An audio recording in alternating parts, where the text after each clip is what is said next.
Hello, it's me, Vivian G, and today I'm doing something a little different. I'm reading a creepypasta because why not? You know, you can't stop me. You're not my mom. Cue scary music.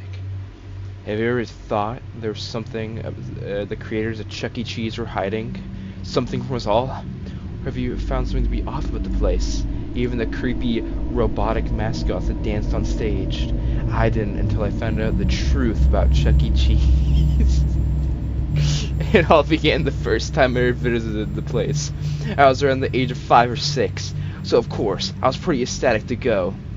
Seeing all those commercials of kids eating pizza and running around without a care in the world on arcade games and on the play structure made me almost get down on my hands and knees to plead and beg my mom to take me. After finally getting her to break, she took me. I was the happiest kid in the whole world. My mom drove me over just a few hours before evening, so maybe around 4:30 or so. I almost I almost knocked over the wood at the door. Give you a little stamp on your hand. When I had my mom bursting through the doors like a maniac child, which I was stamped and literally screeching as I ran to play all the games and playsets. I've never been that excited to go to a Chuck E. Cheese. You know, when you go to a Chuck E. Cheese, you're like, oh, I'm excited to go to the Chuck E. Cheese. I'm not like, yeah, Chuck E. Cheese! Anyways. I ran around to all the games and playsets. After a bit, I stumbled on over to a game, like a whack-a-mole, but with sharks, right by the staff-only room. One shark whacking... One shark whacking minute later, I'd won the game. Before I could squeal in success and collect my tickets, my ears caught the sound of something very strange going on near the staff-only room. I could hear someone say, Test number 15 on mutated rat results in anger behavior, such as throwing desk and scientist at the wall. I then began to wonder what in the world they could be talking about. Maybe they were making a new game. Being so young, I had no idea at all what was actually going on in there. Being curious and feeling a bit interested, I pressed myself against the door and listened as carefully as a 6-year-old could. I could hear them snapping at each other. Things like, "What are we gonna do with this beast?" and "Get it away from me!" A mumbled shout poured over whoever was there, and replied with a louder, "Can't we just kill that thing? He's a beast version of our mascot." Or, yeah, whatever. The talking stopped. I blinked for a second and pressed myself closer to the door, or on the door.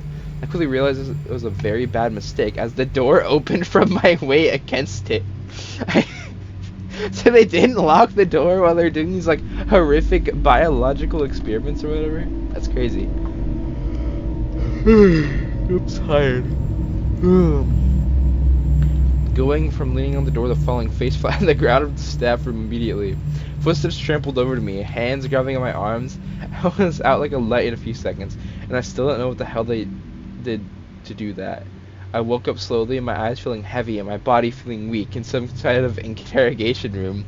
A tall man with a serious expression, wearing the cleanest white lab coat I've ever seen, began walking towards me out of the blue, like he knew I'd be awake, like he knew I was awake. His voice was so deep and it was scratchy from what I could tell. He began to speak. "You don't know. You know, don't you? You know," he said. I was a 6-year-old half knocked out at Chuck E. Cheese, so I didn't know what they expected from me. I babbled for a second, letting my tongue function correctly.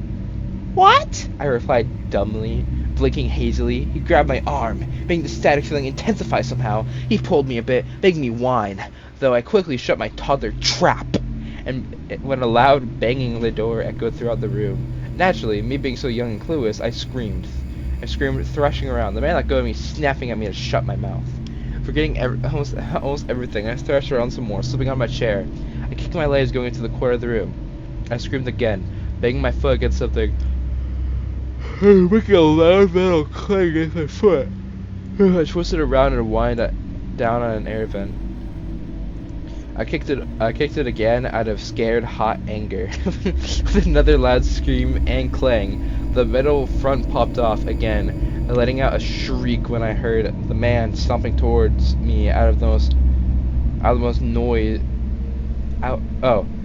The man stomping towards me out of the noise of clawing metal and banging. I scooted inside, spitting at him. I was scared half to death. I mean, what was I doing here? Where was my mom? He swiped at me for a moment, but quickly pulled his hand back. How long is this story? Okay, it's almost over. Where is it? Okay. There was another loud bang, and the man stepped back. Using my tiny little hands, I grabbed the air vent's door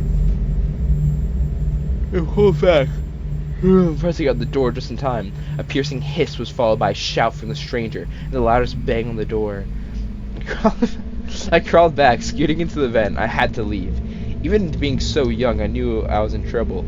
I hastily turned around with a bit of a struggle, slowly crawling down the vent. A loud manly scream echoed through the vent, followed by more. They were in unison with the sound of cracking and tearing, which I now know is flesh and bone from the stranger. I got out as fast as I could. A small light was around the corner after a few minutes, and I stomped on it. Oh. A small light was around... What? Okay, I don't know. Alright. The opening of the vent easily popped open. They weren't really paying attention to how tightly they were screwed on, were they? My feet stumbled as I climbed out, but were soon trampling where I saw my mom last, and she was there with a worried expression on her face. I ran to her, hugging her tight. My eyes were now glazed with wet, hot tears. I wanted to go home. I just wanted to go home. I want to go home, I whined and complained. My mother gave me a strange look, but put a finger on my cheek and said, "You must be tired, sweetheart," she cooed, picking me up. I clenched my small fist, holding tightly onto her shirt. We walked out of the building, me being so lovely carried to the car. A distant whir of sirens in the distance became louder and louder, and police cars pulling into the parking lot and skidded to a halt in front of the once amazing and fun Chuck E. Cheese. My mother almost ran to the car and quickly buckled me in my car seat. A couple hours later, home and safe that night, I walked out of my room to get some water before I went to bed. A habit of me trying to procrastinate so I don't have to sleep. My mother was watching the news.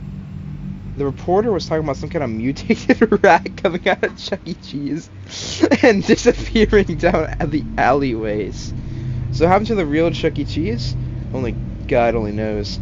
But I will never, and I repeat, never going to any damn Chuck E. Cheese for as long as I live. I love this story.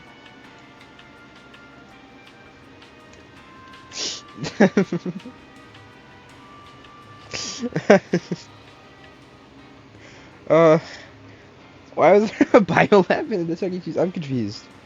But you know what? It was a funny story. It was a goofy good time. And it's a really old story too. And I wonder what the writer of the story is doing nowadays. This was like... When was this from? I forgot. It was like... 10 years ago. Jesus. 2014 was 10... What's 2020? Oh my god. Well, time's really passing by. It's making me have an existential crisis. So I'm gonna go. Toodles, people. And remember, stay out of Chuck E. Cheese or else the rat will come and eat you alive. Dun dun dun. Okay, bye.